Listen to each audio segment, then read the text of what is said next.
True school horror story. I was in 6th grade, and I sat at the back corner of the classroom right next to the window.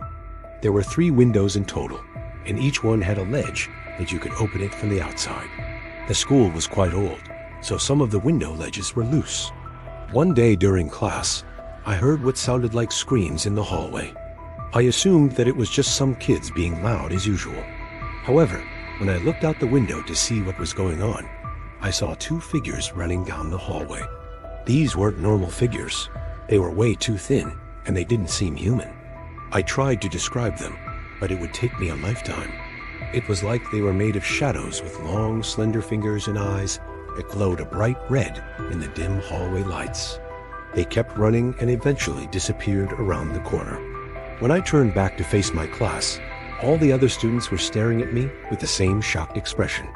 We were all scared to speak first, so we just stared at each other for what felt like hours.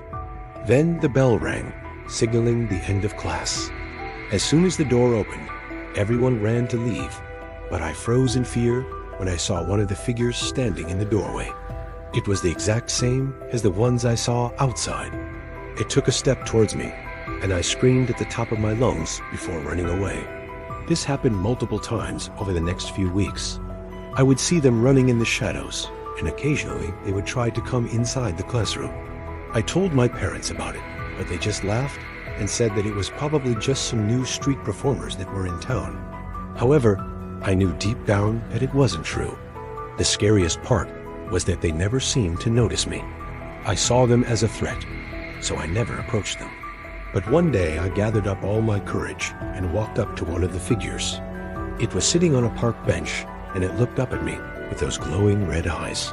I couldn't help but feel a sense of curiosity, and I asked it a question. "What do you want?" The figure looked at me for a moment, and then responded in a voice that sounded like nails on a chalkboard. "We want to play a game," it said. And with that, it vanished into thin air. The next day in school, all the students were gathered in the principal's office. Apparently, the figure had been spotted by other students too, and they wanted to know if anyone knew how to stop it. I raised my hand and told them about my encounter with the figure on the park bench. "What did you say?" the principal asked me. "It wants to play a game with us." He looked at me for a moment in silence before responding.